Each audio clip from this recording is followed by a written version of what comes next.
Atenção, atenção, silêncio na plateia, por favor.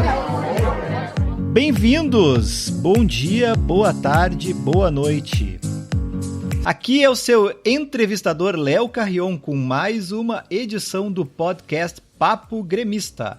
Hoje, não com um convidado, mas com 3. O Maicon André, o Júnior Moraes e o Diego Salton, do famoso site Gremiopédia.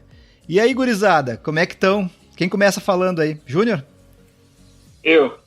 Bom, vou me apresentar, eu sou o Júnior Moraes, eu tenho 33 anos e sou empresário, sou o mais velho aqui da turma da Gremiopédia que está falando hoje. E qual é o teu ramo de empresário? Cara, eu tenho um restaurante junto com o meu irmão e a gente tem também um mini mercado em Canoas, Rio Grande do Sul. Muito bem. E aí, Maicon? Eu sou o Maicon, eu moro atualmente em Curitiba, sou gaúcho de Novo Hamburgo, mas vim para Curitiba em 2002, aí faz um bom tempo já. Já tá com sotaque. Sou servidor público, trabalho há mais de 10 anos aí no serviço público em Curitiba, tenho uma filha, sou casado e gremista desde o nascimento. Hein? E aí, Salton? E aqui é o Diego Salton, eu sou advogado, moro em Montenegro, Rio Grande do Sul, e tem um comentário a fazer. O Michael falou que ele é gaúcho, né? Mas não é daqueles gaúchos que você sabe como é que é, né? Mas ele não sabe o que ele não sabe o que é a frase atenteada é livre. Como é que vai dizer que ele é gaúcho? Ele não pode dizer que é gaúcho. É que eu falei pra ele que eu uso o choro é livre ao invés de atenteada é livre. Mas o gaúcho mesmo tem que saber que ele me caiu buteado do bolso. Sim, não, mas tenteada é livre também tem que saber. É o mínimo. Faz parte, né? Eu acho que o cara. Mas ainda ontem eu soltei um, mas tu tá te fazendo, né? Daí falaram, mas baixou o gaúcho aqui. Essa é mais de Porto Alegre, não é? Eu não sei, né? Mas tem umas expressões que são bem de Porto Alegre, né? Deu pra ti. E aí, garotada, como é que vocês estão aí na quarentena? O que vocês estão fazendo aí? Então, o restaurante tá fechado, né, ô Júnior? O restaurante tá fechado. A gente tá pensando talvez em reabrir daqui mais uns 10 dias para ver como é que o mercado está se portando ainda. A gente tem funcionários mais velhos que são do grupo de risco, então a gente está preferindo manter fechado por um período ainda. Mas o mini mercado ali que a gente tem está aberto, então eu sigo trabalhando em um dos empregos, pelo menos. O mini mercado tá bombando, né? Porque todo mundo em casa. Todo mundo não, né, cara? Mas muita gente em casa, né? Bastante gente. E o funcionário público aí não tem nenhuma diferença, né? Continua funcionando. É que assim, tá funcionando porque eu trabalho na parte da assistência social no município, né? Apesar de eu ser da área da informática lá, mas aqui a parte da saúde e da assistência social, ela continua funcionando normal, né? Por ser serviço essencial. Então, no começo, até os primeiros dias, a gente fez ali aquele trabalho remoto, né? Só que agora já voltou ao normal. Já teve poucos casos aqui até o momento, então tá funcionando normalmente. Mas diminuiu bastante. Rua, carro, não tem praticamente nada circulando quase. Eu imagino. E o Diego aí tá ferrado, né? Porque fórum fechado, não tem o que fazer. O fórum tá fechado até no dia 31 de maio agora. O Conselho Nacional de Justiça manteve fechado, então até 31 de maio, nada de serviço. Férias forenses. Tem que se virar. Por enquanto férias, né? É aquela coisa, a gente saiu das férias e agora estamos entrando de novo. Um ano perdido pro judiciário, principalmente. Bom, mas isso aí tem um lado positivo, né? Tudo na vida tem um lado positivo, né, gurizada? Aqui vocês estão tendo mais tempo disponível para trabalhar na Gremiopédia, né? Isso é verdade. Isso é verdade. E não é pouco trabalho, né? Eu tava vendo a informação de vocês, que vocês me passaram ali, eu não tinha ideia da quantidade. Claro, que se eu parasse para pensar, a quantidade de número de jogos, de jogadores, informação, são terabytes e terabytes de informação aí, né? E eu tenho uma pergunta aqui de um ouvinte nosso muito especial, que é o Ricardo Wortmann, lá do site que vocês todos conhecem, o Corneta do RW. E ele tem essa pergunta aqui, que é bem interessante e vem ao caso aí. Pergunta do Corneta do RW para o pessoal do Gremiopédia, que eu consulto com muita frequência. Qual é o tempo dispendido por vocês por semana para fazer o site? Obrigado. Respondendo a pergunta do Ricardo, é assim, ó, vamos deixar por umas 2 a 3 horas por dia, mas vou te dizer, todo o tempo livre, isso eu, falando de mim, tenho um bebê de 7 meses, então toma algum tempo da gente, né? Mas todo o tempo livre a gente está no site, sem contar às vezes que a gente está tirando dúvida dos outros editores por WhatsApp, Twitter, e olha, tá sempre ligado no site, 24 horas por dia, mas vamos deixar sempre umas 3 horas por dia, no mínimo, sentado na frente do computador, só em cima do site. Que coisa. E aí, Michael? Tu que é o cara da TI, da informática aí, como é que foi? Então, eu acabo fazendo a mesma parte que eles fazem, de ajudar os outros aí também, né, com algumas dúvidas, e a parte da edição do site, a gente faz a parte de edição de vídeos também para colocar no canal do YouTube. Para temporalizar isso daí é meio difícil também, mas em média é isso aí que o Júnior falou, umas 2 a 3 horas por dia, pelo menos, né? Exemplo dele, eu também tenho uma filha pequena, né? Tá próximo já dos 3 anos de idade, mas que enquanto tá acordada também é muito difícil fazer outras coisas, né? Quase uma dedicação exclusiva ali. Mas no momento que a menininha se acomoda, vai para frente do computador e às vezes vai de madrugada. Madrugada dentro, a gente fica ali postando, empolgado. E é um trabalho que não para, né? Sempre se falou aí, a gente não fala em números ainda, mas são 5.600 jogos do Grêmio aí, tem informação pra caramba pra postar no site. Então é um trabalho que não para. E tu, Diego?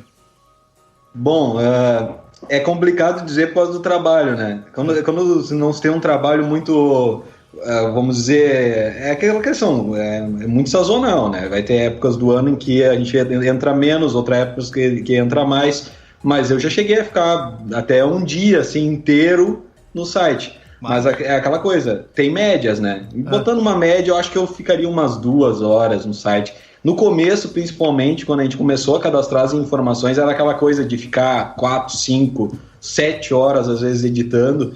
E agora que a gente está um pouco mais organizado na questão do conteúdo, já tem um banco de dados que ajuda em alguma coisa ou outra, aí as edições começam a ser mais pontuais. Daí eu botaria umas 2 a 3 horas como os outros aí, que eu acho que é mais ou menos a média.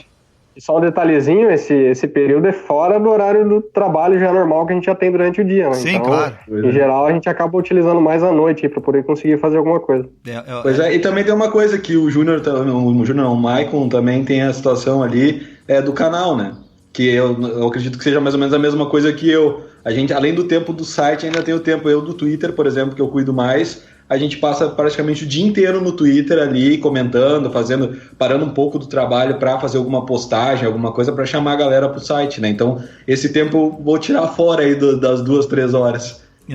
Falar nisso aí, garotada, qual é a relação da Grêmiopédia com a Wikipédia? Porque os dois têm um nome, né, que chama atenção pela semelhança e também tem uma função semelhante, né?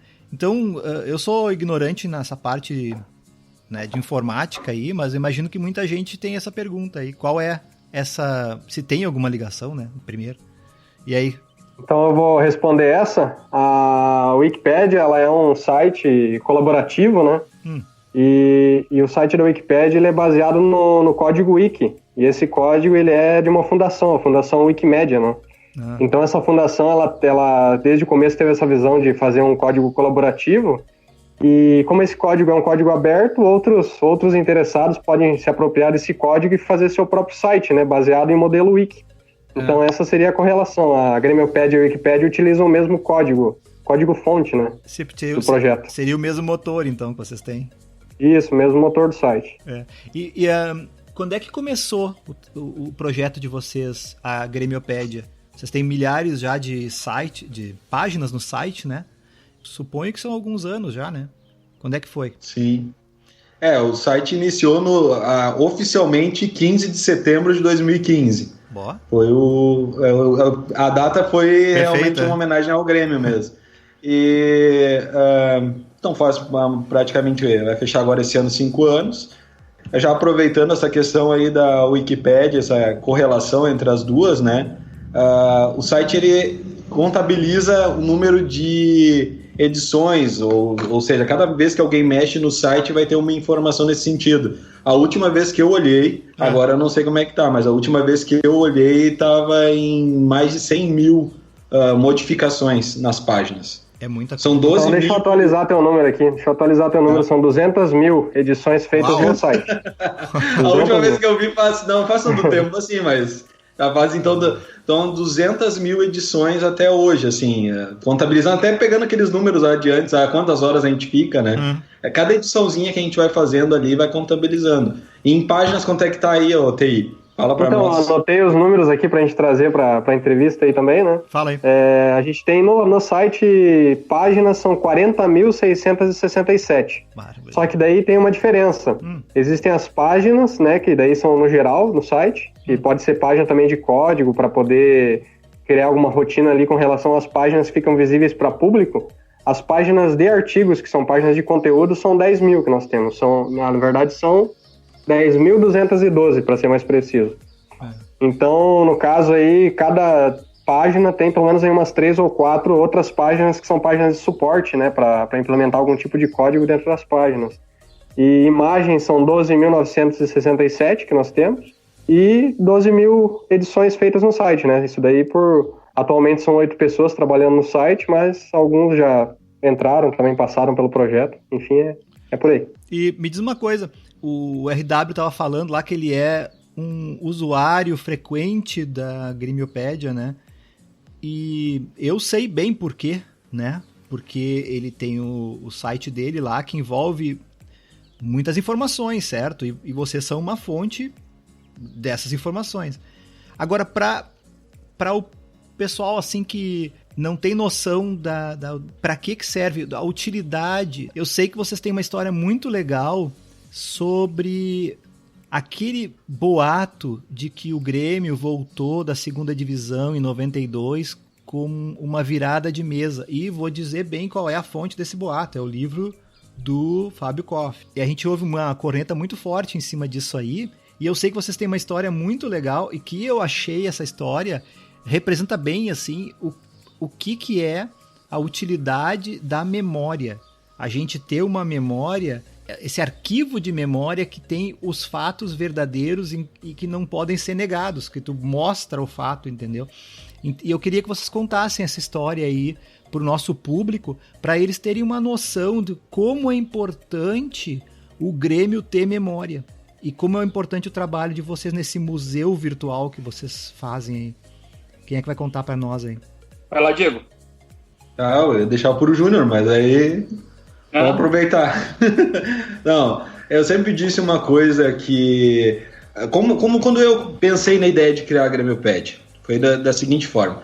Eu tinha um blog, que era um blog que eu usava ali para postar uma coisa ou outra do Grêmio e tudo mais. Mas aquela coisa descomprometida, sabe, de vez em quando. E aí, pessoal, porque a gente ganhou o irmão aí, ganhamos do Barcelona. Tá, tudo bem, a gente não ganhou no Barcelona no Mundial de Clubes, né? Cada época tem sua época, né? Claro. Mas a gente tinha ganhado do Barcelona também. E eu fui descobrir isso numa pesquisa que eu fiz. E eu pensei, meu Deus, por que as pessoas não sabem disso? Aí eu fui atrás, eu descobri que a gente ganhou do Barcelona, que a gente ganhou 2 vezes do Bayern de Munique, que a gente ganhou diversas vezes do Benfica. E aí tu começa a pensar, clubes históricos como Estrela Vermelha a gente ganhou da seleção da União Soviética, assim, são inúmeros clubes, seleções, seleção uruguaia, até tem a questão da seleção argentina, que é uma situação à parte aí que teria que ser, obviamente, acho que teria que fazer um podcast para explicar o que é essa situação da tal da seleção argentina, mas é uma coisa para outro momento. Então, assim, a gente começou a visualizar isso, que o torcedor não conhecia essa história. E aí entra bem nessa situação da Série B. O torcedor, ele não conhece a história, não é porque ele não quer, é porque ele não tem onde pesquisar. Não tem fonte. Ele não tem a fonte. Daí o que acontece? Qual é a fonte do torcedor? É a rádio, é a televisão, ou é o livro, onde muitas vezes a informação que todo mundo conhece, que é errada, é replicada.